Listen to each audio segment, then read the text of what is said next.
So let's begin by offering our respects to Srila Prabhupada. Hare Krishna, Krishna Krishna, Hare Hare, Hare Ram, Ram Ram.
Srila Prabhupada ki Jai. Jai. So what did we see in the previous class?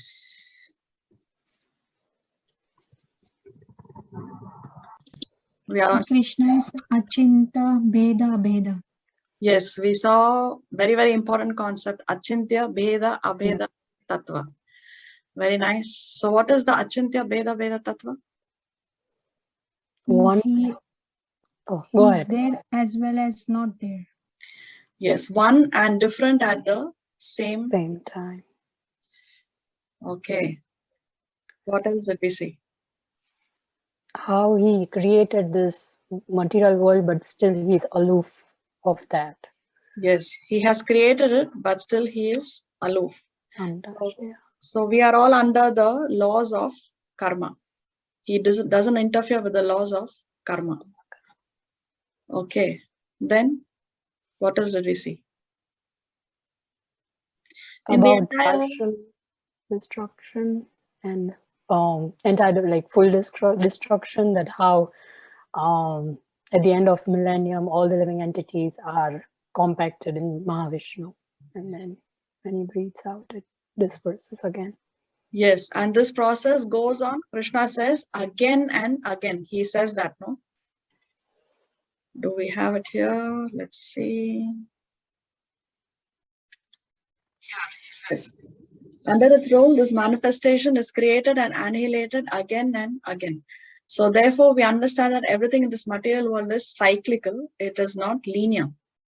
We tend to think that it is linear. We tend to think that, for example, we tend to think that we work, we earn money, we save, and then we can enjoy in the old age. But what's happening parallelly, we forget that we are growing old. Our body does not have the same strength. We don't have the same vigor.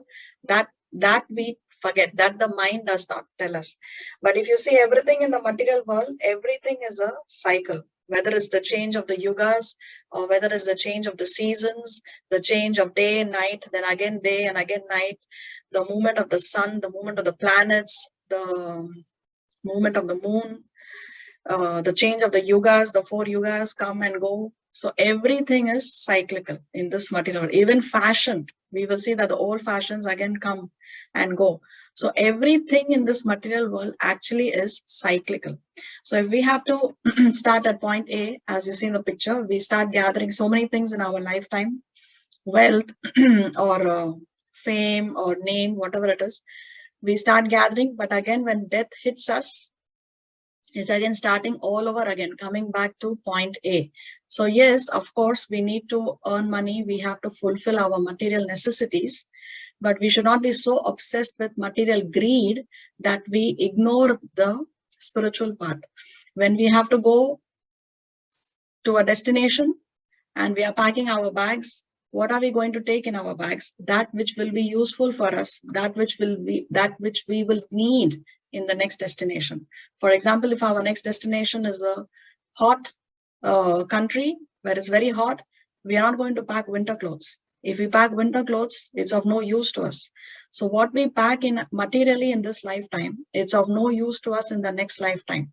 We cannot use them. We have to start again from zero. But what we take with us spiritually in our spiritual bank balance, that we can carry forward to the next lifetime.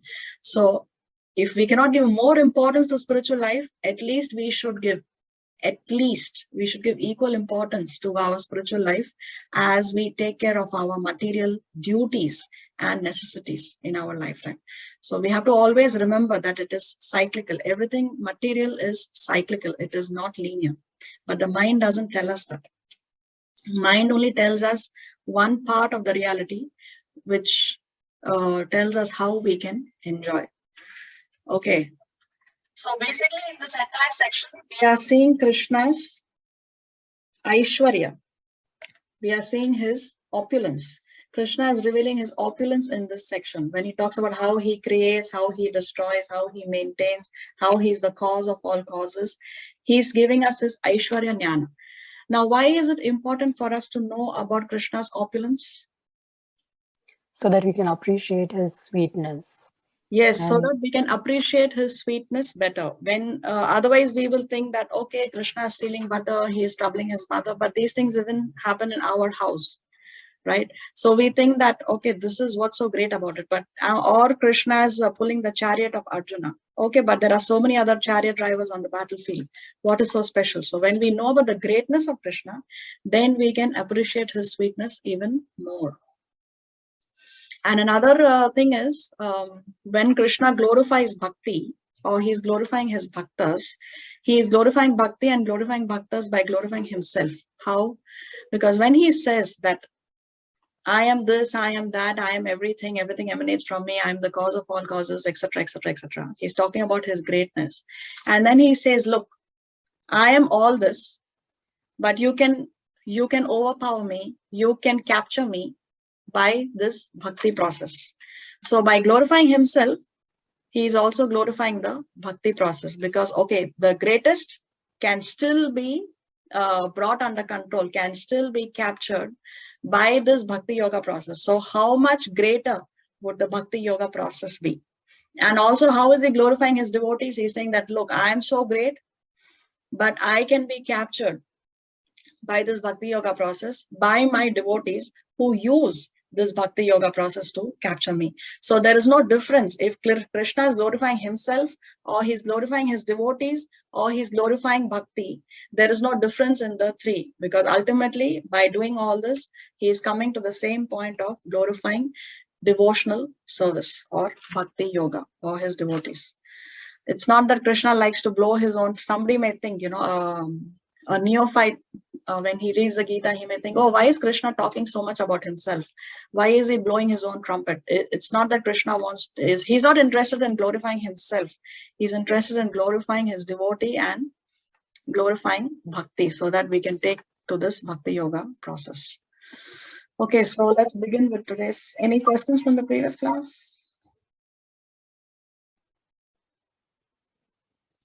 So, Mataji, just to make myself clear, the material world is cyclical, right?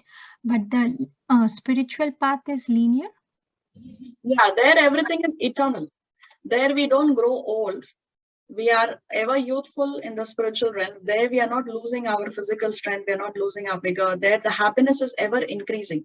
The bliss is always increasing. That is that eternal, that is. So that is not, there we don't have to start from the beginning. There everything is eternal. Okay. Thank you. You're welcome. But there is day and night there, right? Yes, there is day and night, in the sense that time is absent, in the sense that there is no growing old. Old, But yeah. there is day and night, because there Different is vast leelas. right over there. Yes, Yeah. day and night is there, but we don't grow old like that. Okay. So please repeat Om Namo Bhagavate Vasudevaya. Om Namo Om Namo Bhagavate Bhagavate Vasudevaya. Vasudevaya. Om Namo Bhagavate Vasudevaya. Om Namo Bhagavate Vasudevaya. Vasudevaya. Om Namo Bhagavate Vasudevaya. Om Om Namo Namo Bhagavate Bhagavate Vasudevaya. Vasudevaya. Okay, so we need 2 volunteers to read. Who can read? I'll read it. It's been long. I have What can you read, Shreya? What would you like to read? anything. I am fine with anything. Okay, 1 more volunteer. Mehek, because I think Komal is not at Yes, home. sure. Can you Sure, read? Mataji. Yes, Okay. yes. Okay. So we are going to begin a new section today, section 3. Here Krishna is talking about those who understand him in various ways. So first he talks about the Mudas, the grossly foolish. In 7th chapter, he spoke about 4 categories of people who never surrender to him. Remember, we said that chapter 7 and chapter 9, the content is very similar. In chapter 9, he goes into greater details of what he has spoken in chapter 7. So in chapter 7, he spoke about the 4 categories of people who never surrender to him. And the first one of those 4 that he mentioned are the Mudas, or the grossly foolish, who never surrender to Krishna. And here in chapter 9, he picks one of those 4, the first one, the Mudas, and he elaborates on them. He speaks about the psychology and he explains why they don't surrender.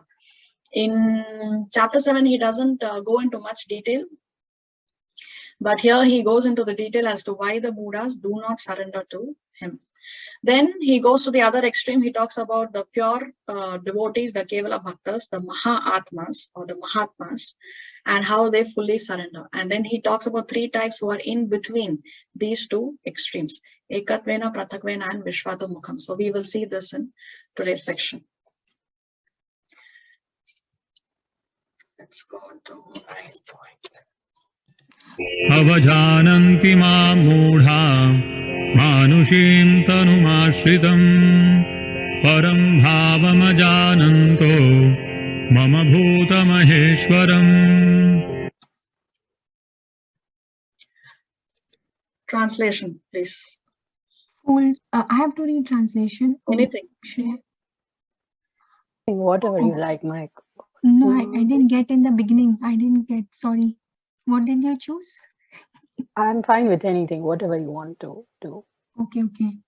Fools deride me when I descend in the human form. They do not know my transcendental nature as the supreme Lord of all that be. So avajananti ma mudha. So remember, mudha is the 4, one of the 4 who don't surrender to Krishna. So what he's saying that they deride me when I descend in the human form. Avajananti. They do not know. Avajananti. So they do not know. They deride me. So they think that I am an ordinary human being, Manushim. So they think that when I come in the human form, they think that I'm an ordinary human being. Okay. Manushim Tanum Ashritam. So they assume that I have a ordinary human body. Param Bhavam Ajananto. Ajananto. They do not understand my transcendental nature. Param Bhavam. So they do not understand my transcendental nature. And what is this nature that they do not understand? Mama Bhuta Maheshwaram. They do not understand that I, Mama Bhuta, of everything that exists, Maheshwaram, the supreme proprietor. So these Mudas, these grossly foolish people, when I come in the human form, they think that I am an ordinary human being. They do not understand my Param Bhavan. They do not understand my transcendental nature. They do not understand that I am the supreme Lord of all that be. So we saw when Krishna was personally present, there were people who thought that he is an ordinary human being. For example, when Krishna went as a peace messenger to Hastinapur, Duryodhan ordered his guards to capture Krishna. So he thought that he can capture Krishna by some ropes. But we know that we can capture Krishna only by bhakti. In Damodara Ashtakam also we have those lines, no? Bhakti Badham. So Badham, we can only tie Krishna by bhakti. So Duryodhan thought that he's an ordinary human being. And like that, there were some fools who thought that Krishna is an ordinary human being. So let's have some questions. Can something that is unlimited have a form? Yes. No. No. No. No. Okay. What is Mehek's answer? Unlimited means Krishna is unlimited. he which form he will have? He will have all forms, like whatever you look at. So he's in you, he's in me. So he has various forms, no? Okay, so your answer is yes. Shreya says yes, Komal says no. Okay, can something that has a form be unlimited? Yes. Yeah, Okay. I think yes. Okay. Do you agree, Mehek? Something that has a form be unlimited. Yes, like the first what I told, no? Okay, and Komal? No. No. So forms cannot be unlimited. Okay, So for me, unlimited is without a form. okay, so your answer is no. Now, is Krishna unlimited? Yes. Yes. Does Krishna have a form? Yes. Yes. He is in you, he's in me, he's in the deities. Wherever you look, he is. So he has a form according to the perception of that person, no? He can choose to have a form, but he is not a form. No. The question is not, is he a form? Does he have a form? Yes. Komal? Yeah, he Bhagavan. Yes. Yeah. So if we think of it materially, from the material angle of vision, if we see something that's unlimited, we say that the person or that thing cannot have a form, right? So this is the material understanding. And something that has a form, how can that be unlimited? Because if something is unlimited, ananta, and we put that thing in a particular box or in a particular form, then how can it be unlimited? So when we think materially, then the answer to question 1 and 2 is no. But if we think of it from the transcendental angle of vision or the spiritual angle, then the answer is yes. Krishna is unlimited. At the same time, Krishna has a form. So Krishna is both formless and has a form. Yeah, Mehek, you have a question? Here we can also explain, no, for example, how he has a form. You had given this example of Mataji, you correct me, yeah, if I'm wrong, yeah. It was Gadadhar Prabhu who, remember when he was aging, then his back got arched, and so the deity had to bend so that he can garland the deity every day. So obviously he has form. Krishna has form, right? This was proven. No, if he was formless, then how could the deity overnight could change the shape? Yes, exactly. So the deity sat down. That's the sitting, and that's why that's the only sitting deity of Krishna in the world. Yes, you're right. Cross-legged, right? Yes. With Gopinath? Gadadhar Pandit, yes. This is in Puri. When you go to Jagannath Puri, you can visit this temple. It's called Tota Gopinath Oh, Temple. Gopinath, yeah. Okay, yeah. So yes, Mehek, your details are correct. Gadadhar Pandit, very nice. So yes, Krishna does have a form, and that's why material understanding is different from spiritual understanding, and that's why Krishna says that not everyone can understand his param bhavam. His transcendental nature cannot be understood by material thinking. One has to make the switch mentally to be able to understand Krishna. Let's read this. Krishna's Parambhavam, transcendental nature. The absolute truth can have a form and still be unlimited. This is called as the Lord's inconceivable power, Achintya Shakti. Lord Krishna can have a form that fits in the lap of Mother Yashoda, but when he opens the mouth, the entire universe is seen. Even when Krishna is in the universe is still in him. So this is Krishna's Parambhav, transcendental nature. He is within the universe. I mean, there are so many universes. Amongst so many universes, he's within one universe, within one of the planetary system, inside one planet, in one particular city, Vrindavan, right? Even then, when he opens his mouth, he shows Mother Yashoda the entire cosmic manifestation. So that is Krishna's Param Bhavam, transcendental nature. How can he be inside something and at the same time that whole thing is inside him? So that is Krishna. That's why we say this is Achintya, inconceivable.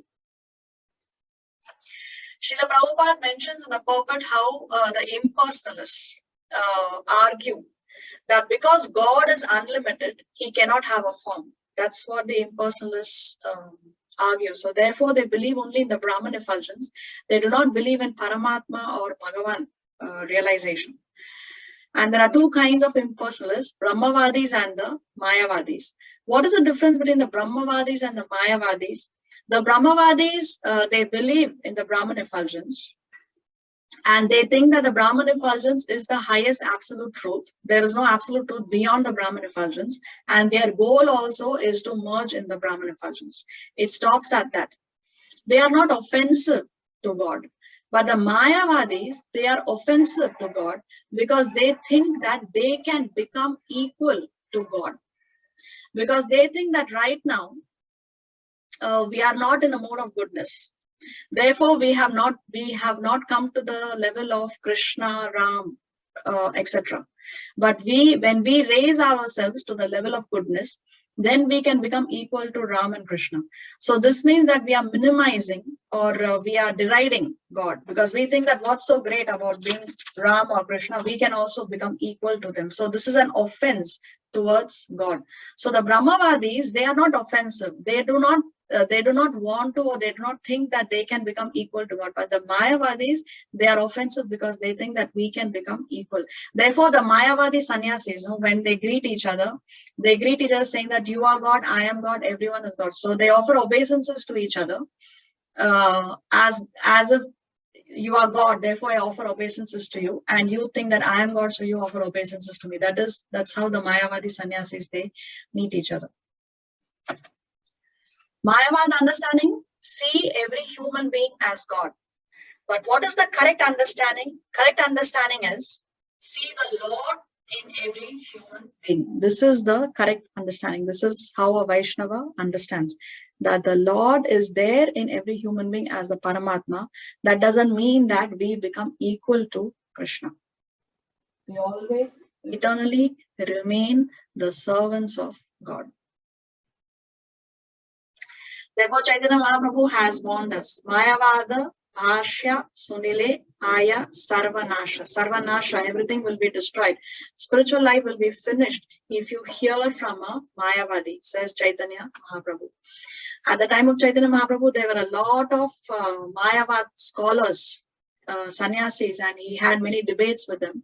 And even when Prabhupada went to the West, there were a lot of Mayavadis and non-devotees and atheists who had written their commentaries on the Bhagavad Gita. In the West, already Bhagavad Gita was existing before Srila Prabhupada went there, but none of them made a single devotee because none of them wrote a commentary as it is. It was all twisted and presented according to their likes and fancies. Therefore, none of those Bhagavad Gitas made even a single devotee. But Srila Prabhupada, because he maintained the purity of the scripture, purity is the force. When something is pure, immediately it appeals to our heart, isn't it? So purity is the force. And because Srila Prabhupada maintained the purity of the scripture, his Bhagavad Gita has made millions of devotees all over the world. So the key is purity. But I had a question. Sorry. Yes. So the Brahmavadis still believe that there is God, right? they don't believe in it is a different thing, but they still believe there's a God. They believe that the absolute truth or God is the Brahma Jyoti. That is the highest. There is nothing beyond the Brahma Jyoti. Oh, okay. But they don't know that that Brahman effulgence is from Krishna. Exactly. It's like they believe in the sun rays, but they don't believe in the sun. The sun. Sun rays are coming from the sun, right? The source of the sunshine or the sun rays is the sun. But they believe that the sun rays are there, but they don't believe in the source of the sun. So that's why that's faulty. The understanding is incorrect. Or it's not incorrect, but it is incomplete. Incomplete is a correct word, yeah. Because yes, the sun rays also exist, but how can the sun rays exist without the sun planet itself? So that's the incorrectness of their understanding. But they are not offensive. Okay, let's read this. Faulty Mayavadi philosophy. When Brahman comes in contact with mode of goodness, extraordinary entities with supernatural powers manifest. Jagdish. When Brahman comes in contact with mode of passion, living entities are manifested, jivas. When Brahman comes in contact with mode of ignorance, material world is manifested, jagat. We are not like Krishna and Ram because we have not realized our strength. When we raise ourselves to the level of goodness, then we also can become like Ram and Krishna. So this is the Mayavad philosophy that right now we are jivas because we have come into existence when the Brahman or the Brahman effulgence or the Brahma Jyoti came in contact with the mode of passion. Therefore, we were manifested. And therefore, we are ordinary living entities. We are just jivas. But when we raise ourselves to the level of goodness, then the Brahman comes in contact with the mode of goodness. And then we will become extraordinary. We will have supernatural powers like Lord Ram and Lord Krishna. So they think that Lord Ram and Lord Krishna have come from the Brahman effulgence. And they are supernatural living entities with supernatural powers. Because they were manifested when the Brahman effulgence came in contact with the mode of goodness. So when we also raise ourselves to the mode of goodness, we can also become Jagdish. We can also become God. This is the faulty Mayavad philosophy.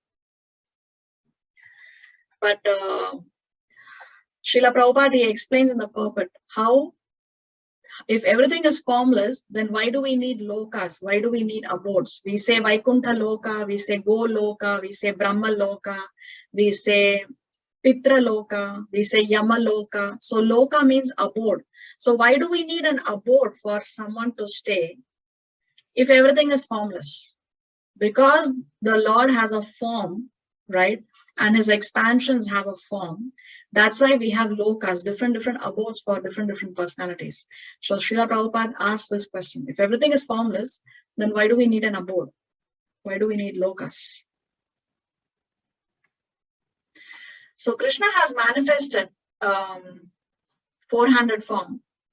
Actually, when Krishna appeared in the jail of Devaki and Vasudeva, right? Yes. When he appeared in the jail, he first appeared in the 400 Narayan form. And then upon Devaki's request, no, 1 second. Am I getting confused? No, okay. Then upon Devaki's request, she feared that Kamsa would come and he would see that you're the Supreme Personality of Godhead. And so she was very afraid. And she requested him to take the form of an ordinary child. And then he took the form of a child.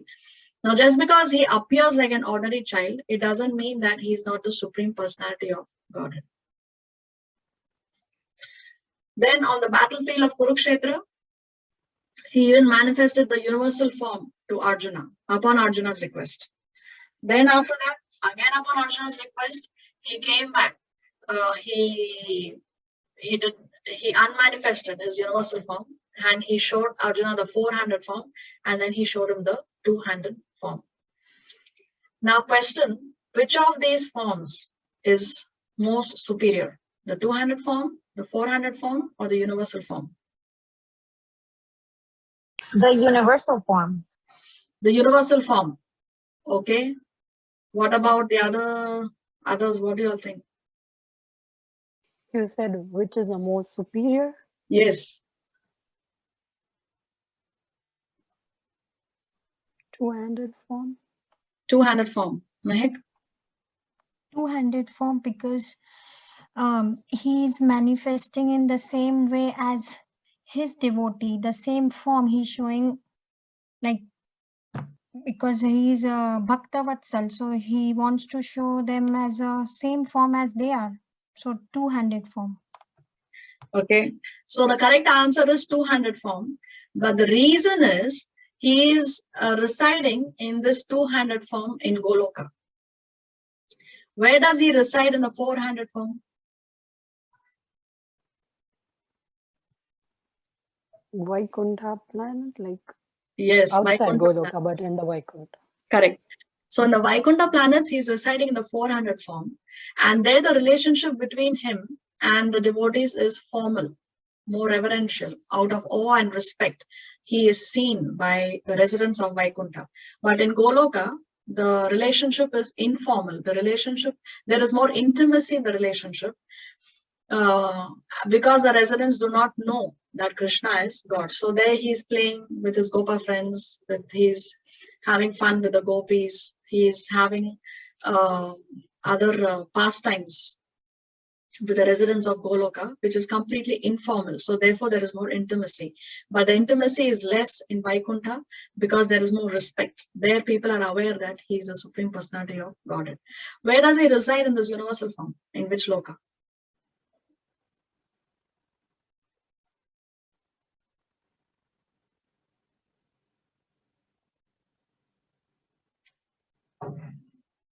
I don't think so. There's loka, right, for this form. Okay. What about Mehak and Komal? Where do you think he resides in this universal form? We have to go back to the Goloka? chart. Me. In all universes, right? Yeah. No? We have to go back to that chart which you had shown, man. So I don't remember, Mataji. Okay. Kali Yuga, fragile memory. Okay. So actually he doesn't reside in this universal form anywhere. This was a temporary form, a material form that was manifested on the battlefield on Arjuna's request. But actually Krishna is not residing in this form anywhere. Okay, it was something that he manifested. So this universal form is a material form. Therefore, the most superior form of Krishna is the 200 form, then comes 400 form. And the universal form is actually a material form. It's a temporary manifestation. He is not residing anywhere in this universal form. Mataji, I have a question. So he showed his universal form to Arjuna. It's the only time he showed to Arjuna, and also to Yashoda, right? So in future, will he show to anybody else? Yeah, he also showed his universal form to Duryodhana and the others in Hastinapur. Remember when Duryodhana wanted to capture? There also he manifested a form, a universal form. But of course, those universal form, the other universal, all these universal forms are different. They are not the same. But whether he will manifest it again, Krishna's pastimes go on eternally in some planet in the material world. So even right now, in some planet in the material realm, in some universe in the material realm, the Mahabharata war is going on. Krishna is speaking the Bhagavad Gita. He's manifesting his universal form. So these are eternal pastimes, Nitya Leelas, that are going on in the material realm. Okay? Okay. Thank you. But in our universe, it was 5,000 years ago. Now he's in different universe, right? Yes. In our universe, it was 5,000 years ago, and Krishna will come back again in the next day. Once in the day of Brahma, Krishna descends here on this planet. Okay? Can we proceed? Yes. Yes. So see, in this pastime of Aghasura, so Krishna is talking about how the Mudas do not understand his Param Bhavam. But forget about the Mudas, this Achintya Shakti of Krishna is so inconceivable that even the most intelligent personality the first created being, Lord Brahma, also got bewildered when he saw Krishna's form. So when was this Brahma Vimohana Leela? When Krishna killed Aghasura, the description given in the Bhagavatam is that Aghasura was so huge when he opened his mouth. Aghasura was a snake demon. When he opened his mouth, the upper jaw was touching the sky.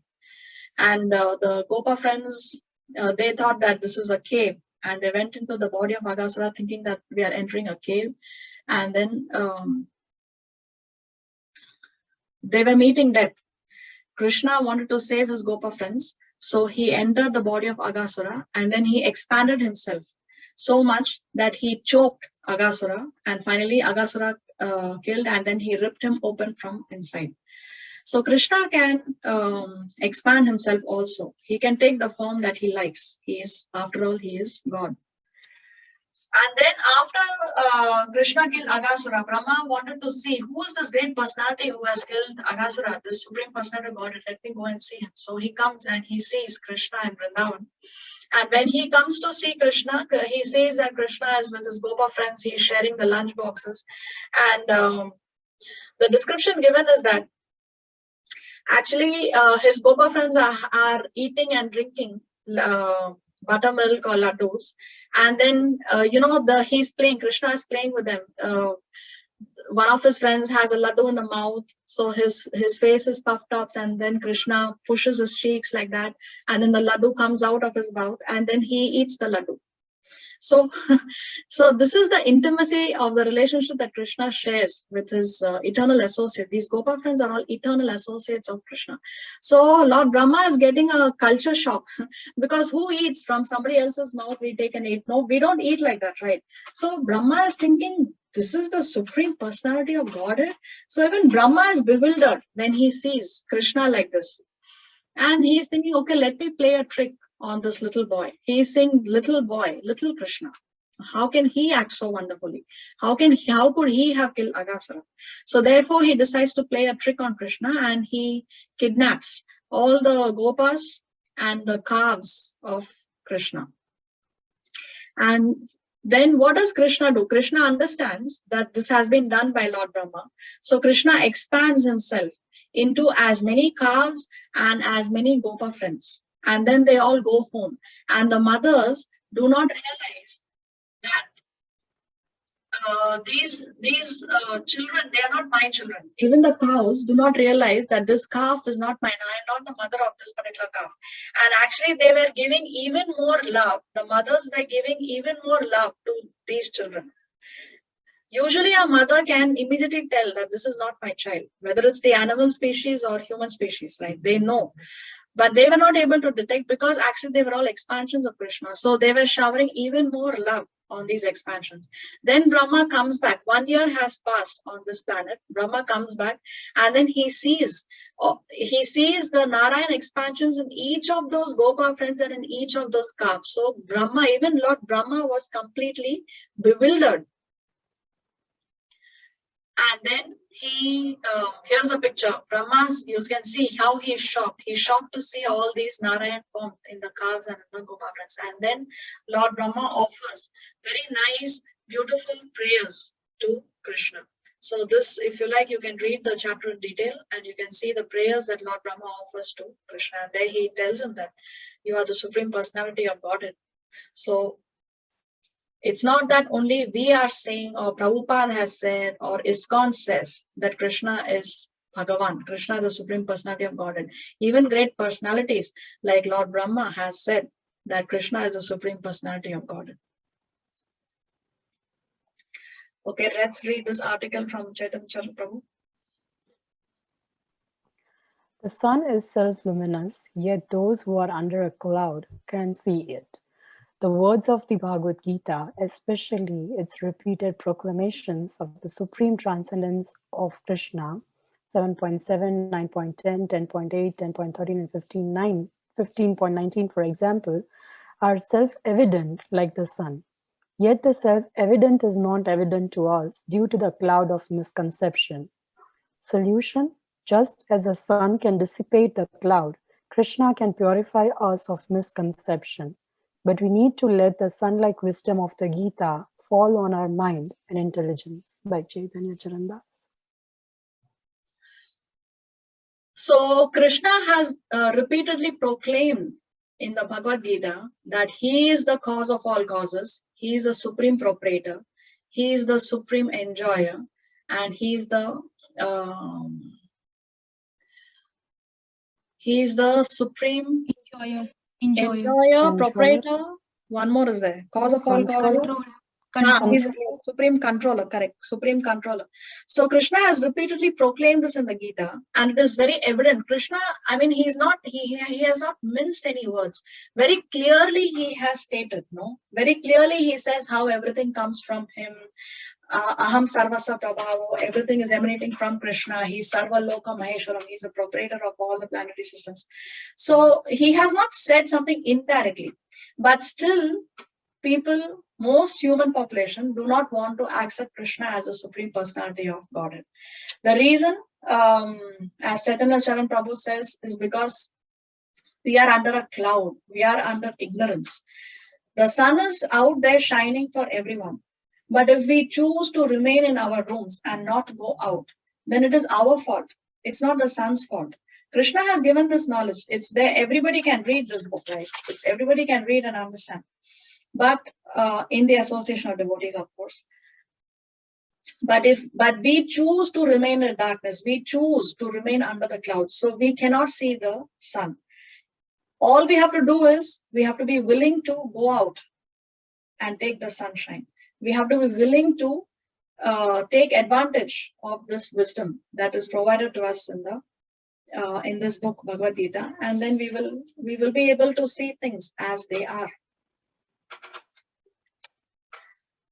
So now in 9.12, With an open mind. With an open mind, yes, with an open mind, exactly, correct. मोघाशा मोघकर्माणो मोघज्ञाना विचेतसः राक्षसीमासुरीं चैव प्रकृतिं मोहिनीं श्रिताः. Translation. Those who are thus bewildered are attracted by demonic and atheistic views. In that deluded condition, their hopes for liberation, their fruitive activities, and their culture of knowledge are all defeated.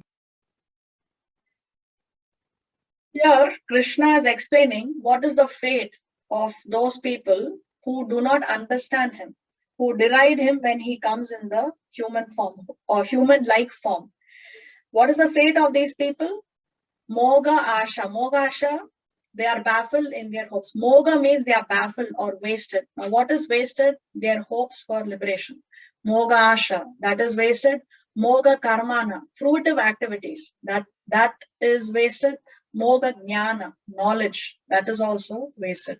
So they are baffled in their hopes, baffled in the fruitive activities, baffled in knowledge. This is the fate.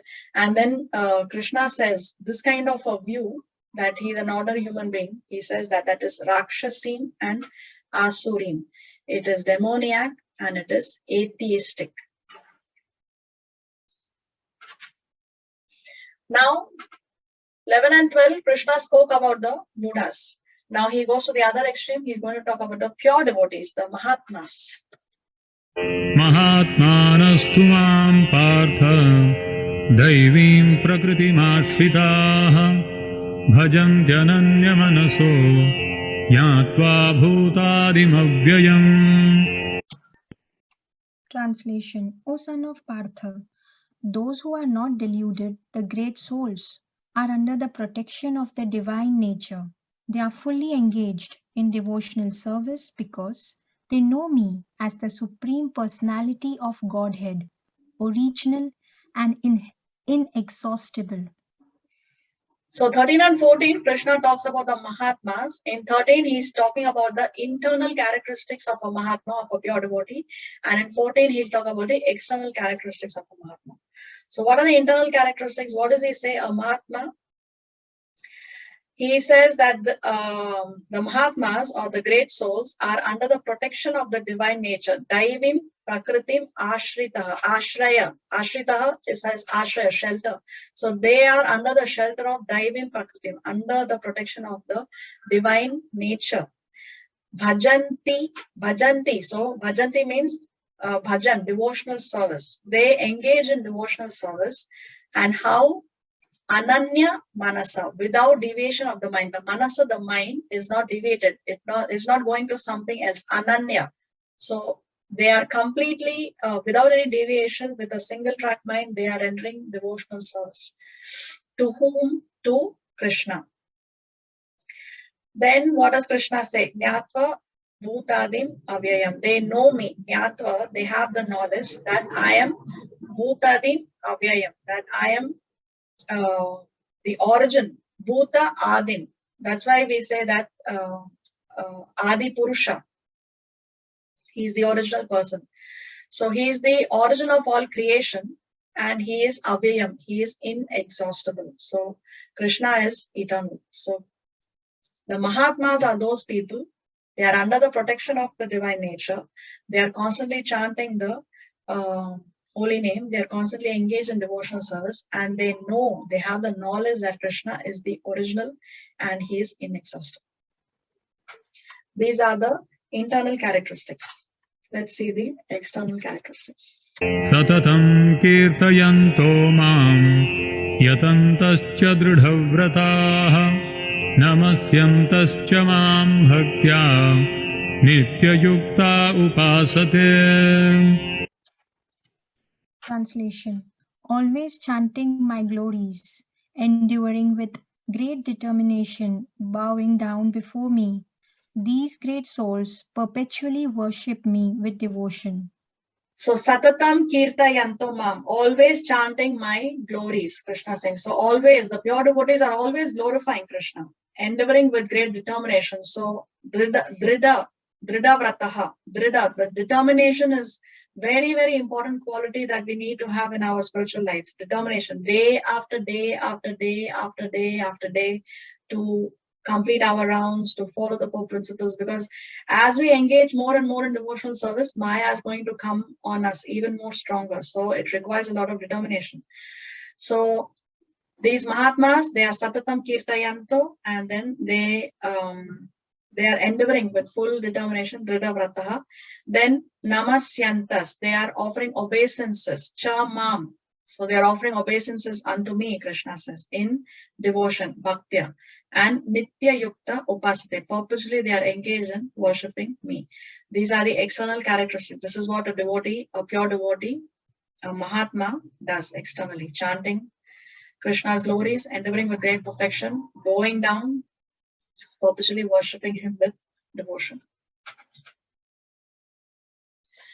Now, let's analyze a few questions. Which of the following categories of people can become a Mahatma? Brahmachari, Grihastha, Vanaprastha, Sannyas. Any. Yeah, anyone can become. Okay. Any. Any.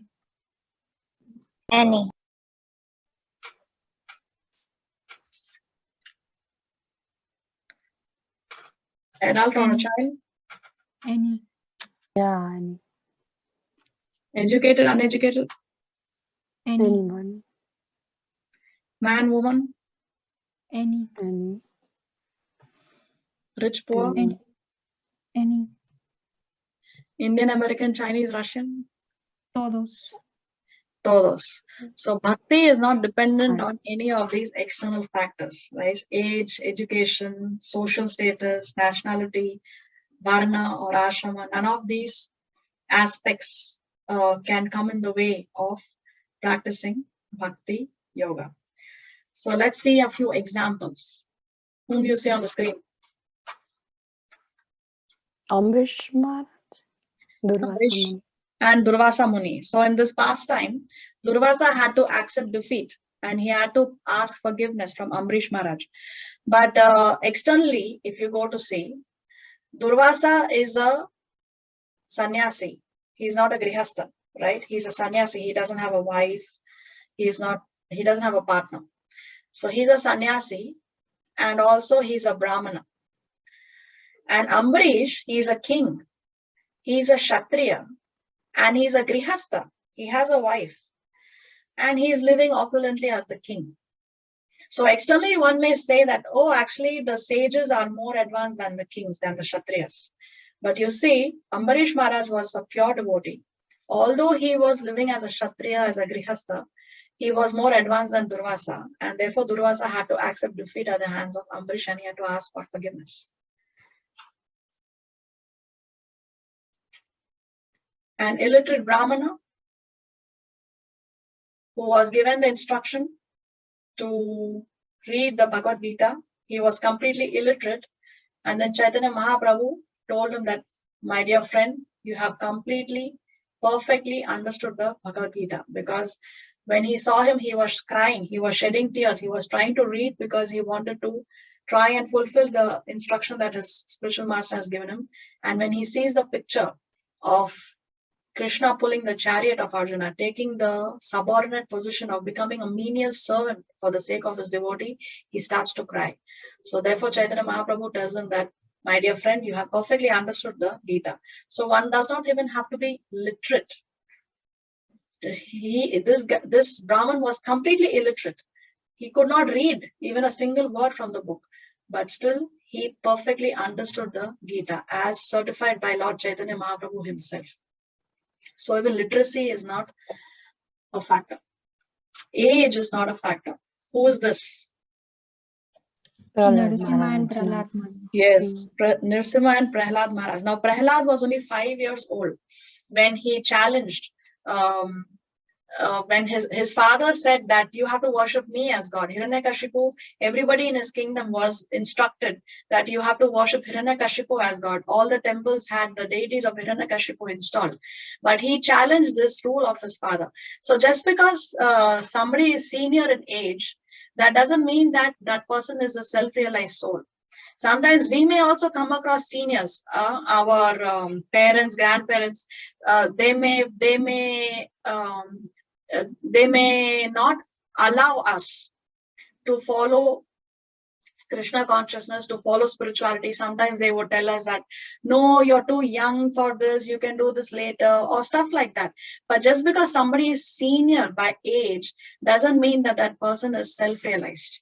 Okay, so here Hiranyakashipu was senior to age to Prahlad, but Prahlad was much more advanced than his father. So therefore he challenged, and Nrsimhadev personally came to protect him.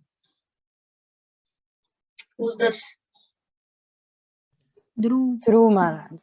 Dhruv Maharaj. So even Dhruv was 5 years old when the Lord personally appeared before him and fulfilled his desire. Who's this? Which pastime is this? Who When he burnt his burned finger. the finger, while offering mental service to God. Exactly. So he is just a poor Brahmin. He doesn't have financial support, Resources. or he has no financial resources. Yes, resources, right word.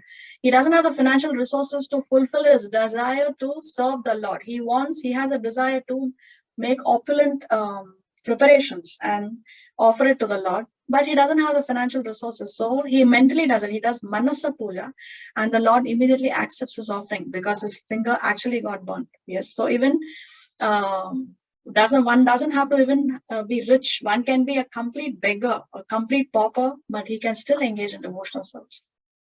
We can see that Vaikuntha airplane coming too in that picture, right? Oh, yes. Great observation. Yes, I think that looks like a Vaikuntha airplane. Yeah. Okay. So this personality now, she is Jahanava Mata. Anybody knows who she is? No, I don't know. Okay, Shreya, you know? Oh, I think I've seen this picture before, but I don't recall. Okay, Komal? No, never seen or Give heard. some hint. Okay, so Jahanava Mata is Mary the wife. Magdalene. Why? She is the wife of Lord Nityananda. Okay, and after who's Lord Nityananda? Nityanand Prabhu? Yes. Like Who was Balram ji. Balaram? Yes. So we say Gaura Nitai. No, in Gaura Nitai. Kirtan we hear Gaura Nitai, Jaya Gaura Nitai. So Gaura Nitai. Gaura is Lord Chaitanya and Nitai is Lord Nityananda. So they are Krishna and Balaram. So Lord Nityananda's wife, Jahanava Devi, after Lord Nityananda disappeared, after he departed from the planet, she became a Diksha Guru. She accepted disciples and she delivered many people, many atheists and other non-believers were delivered by Jahanava Mata. She traveled to many places and she delivered many personalities. So even gender, one may be a man or a woman, it does not matter. One can still become a pure devotee. One can still become a Mahatma. Have we covered all the categories here? Is anything missing? Last one. The last one is missing. So can you think of any examples for the last one? Maharaj, Prabhu Jai Pataka Swami. Ah, yes, Jai Pataka Swami Maharaj. So he is born in America.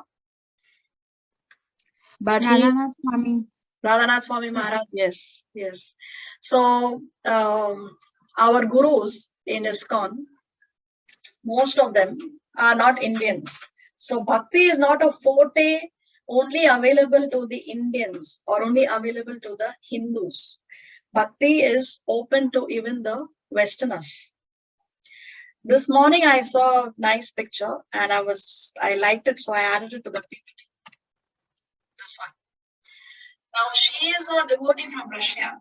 She is the pujari of the temple. And he is a visitor of the temple. He is Indian. So just see, woman, man, Russian, Indian. She is a pujari. He is coming to seek the blessings of the Lord. So this shows that how one doesn't have to be necessarily be an Indian or a woman or a Hindu to take to this Bhakti Yoga process and to become a devotee.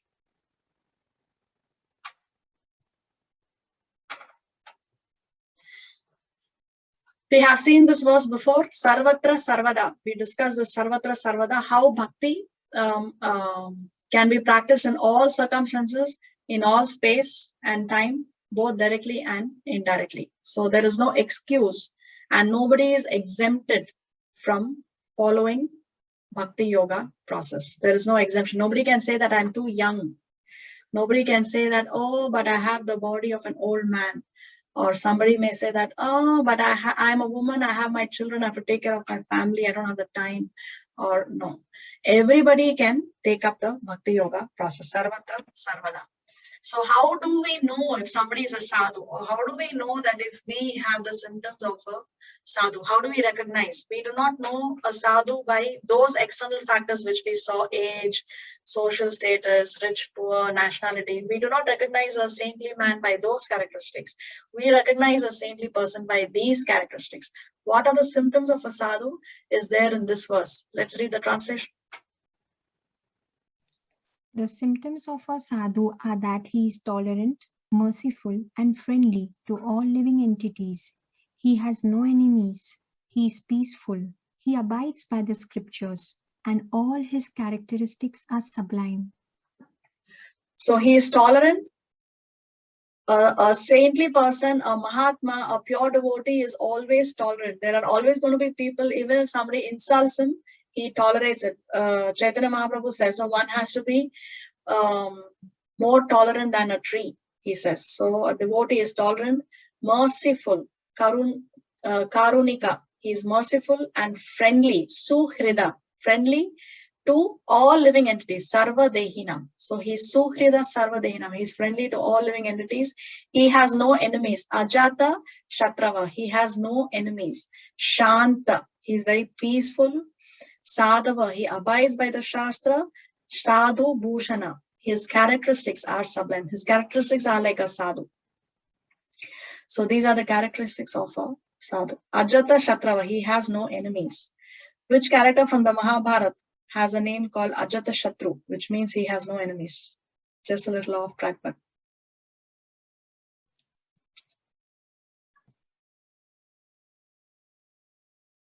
not Krishna? No, not Krishna. Krishna, I mean, okay, let's leave Krishna, but other than Krishna, Krishna has no enemies. He is the well-wisher of all living entities. Yes, correct. But somebody from the Mahabharata is called Ajata Shatru. His name is Ajata Shatru, not Krishna. Somebody else. His name is Ajata Shatru because he has no enemies. Is it Yudhishthir? Yudhishthir, yes, Yudhishthir, correct. So Yudhishthir was called Ajata Shatru. So he was so much of a sadhu, Yudhishthir. He was so righteous. He actually had no enemies. Nobody had a problem with Yudhishthir actually. Okay. So what we have seen so far, Krishna has taken us to two extremes, 9.11 and 9.12. He has spoken the Buddhas. And 13 and 14, he has taken us to the other extreme where he's talking about the Mahatmas, the pure devotees. Now he is going to talk about categories of people who are in between these two in 9.15. Who are they? Ekatvenas, Prathakvenas, and Vishwato Mukham. Impersonalists, demigod worshippers, and those who worship the universal form of the Lord. Impersonalists, he has already spoken about the destination of the impersonalists when he spoke about the Mudas. So now in 16, now we have to see verse number 15. In 15, he mentions all three like a title. Then 16 to 19, he is elaborating on Vishwato Mukhams, those who worship the universal form. And then 20 to 25, he elaborates on Prathakvenas, or the demigod worshippers. If we want to categorize 1, 2, and 3 between the impersonalists, the demigod worshippers, and the worshippers of the universal form, who is the best amongst these three? Universal form? So the universal form refers to Krishna's universal form, right? Okay. Number 2. If it is there, then the first one, that demigod would be a second and impersonalist would be third. Third, yes, exactly. Because the impersonalist, again, impersonal are two categories, but they are rejecting God as a person.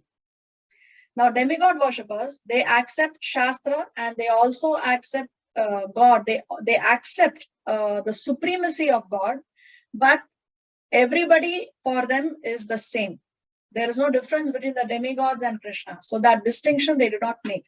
These the people who follow the Karma Kanda section of the Vedas, that you can go to different demigods for different desires, and everybody is the same. They come under Prathakvena, but at least they accept the authority of God. Vishwato Mukham worship the universal form. So for them, this universal form is God, but there is no truth beyond the universal form. We will see in detail as we see these verses. We will do one more verse and we will stop for the day because it's too much information. Jnana yajnena chapyanye yajanto mamupasate ekatvena prithakvena bahudha vishwato mukham. Translation. Others who engage in sacrifice by the cultivation of knowledge worship the Supreme Lord as the one without a second, as diverse in many, and in the universal form. So here, Krishna is categorizing Jnana Yajnena. So they are Jnanis. And under this title of Jnanis, he is putting Ekatvena, Prathakvena, Vishwato Mukham. So this is like, he's mentioning all three here. And in the upcoming verses, he's going to elaborate. Let's see a little bit about these three. Yeah. Theme: indirect worshippers. Three kinds of worshippers worship Krishna indirectly without knowing that it is only Krishna whom they are worshipping. Ekatvena, in oneness, worships himself as one with the Supreme. Lowest and most predominant. Destiny is given in text 9.11 to 9.12. Prithakvena, in duality, concocts some form of the Supreme and worships that form. includes demigod worshippers discussed in text 9.20 to 25. Vishwato Mukham, in the universal form, accepts the universal form as the supreme, material meditational tool to reach the absolute truth. Best of all these three, considers universe to be supreme organism and worship that, cannot conceive of anything beyond this material manifestation, discussed in text 9.16 to 19. So Ekatvena, the word Eka means one. No, so Ekatvena, they believe that through oneness we can become one with God. We can become one with God, oneness. So because they worship themselves or others to be one with the Supreme, equal to the Lord, therefore they are the lowest amongst these three. Their destiny, Krishna has already explained in 11 and 12. What happens that their hopes for liberation is baffled, their fruitive activities are baffled, and their knowledge is baffled or wasted. Krishna has explained this in the 12th verse, which we already saw. Then Prathakvena, duality. So there are that God is manifesting himself in so many different forms. That is their understanding. So this includes the demigod worshippers. And then Vishwato Mukham, that the Lord is manifesting in the universal form.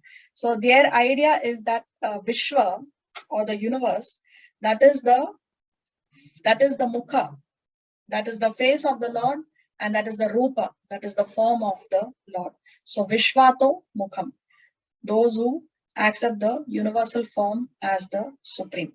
So this universal form helps us to understand the absolute truth, but through the material conception. So therefore it is called as a material meditational tool to reach the absolute truth.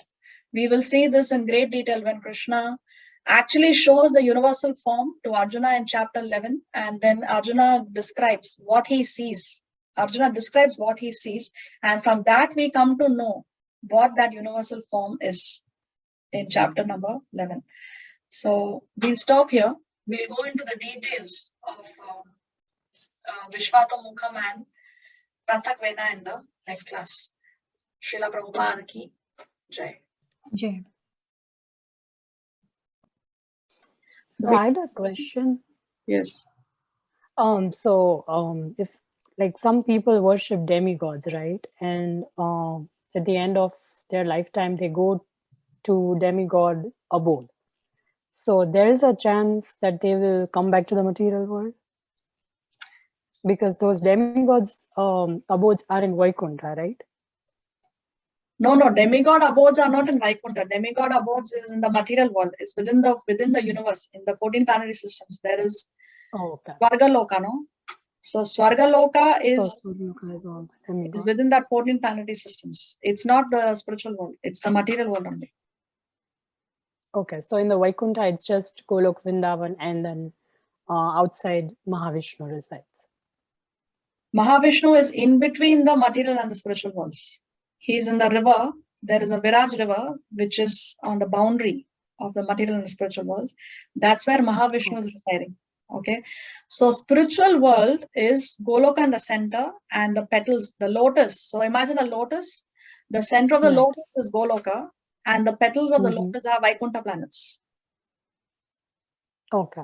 So there in the Vaikuntha planets, we have these different Vishnu tattvas, Narsimha Dev, Vamana Dev, all these 400 Narayan incarnations, Varaha Dev, all these Vishnu tattvas, they are residing in the petals. Yes, Lord Ramachandra. Okay. They are, the Goloka also has, on the boundaries of Goloka, we have one abode where Lord Chaitanya Mahaprabhu is residing, and there the pastimes of Lord Chaitanya Mahaprabhu are going on. Then where there is a planet where Lord Ramachandra is displaying his pastimes, there the Lord is residing in the form of Lord Ramachandra. So one goes according to what one deserves and where he desires to go also. Okay. For example, if you tell Hanuman, "Oh, Hanuman, you're a great devotee. You deserve to go to Goloka." He may deserve, of course he deserves, but he does not desire to go to Desire. He's not attracted to Krishna. He wants to go to the planet where the Lord is residing as Ramachandra. Ram.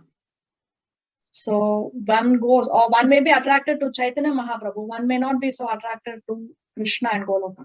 So two factors, what one deserves and what one desires. Desires. So these are the different sections in the spiritual realm. But demigods are in the material.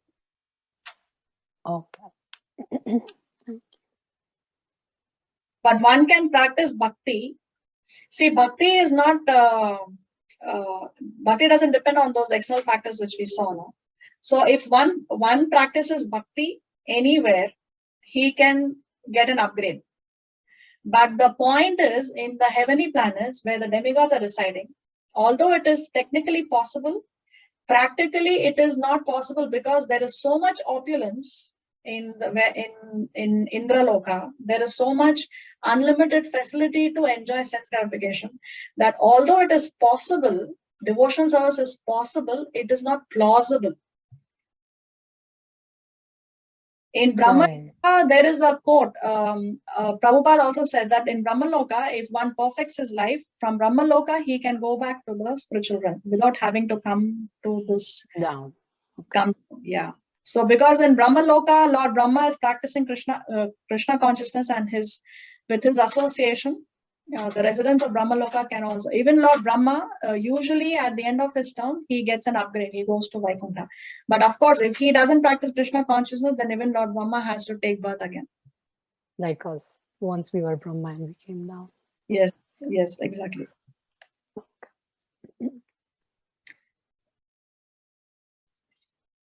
Okay, what else do we have to discuss?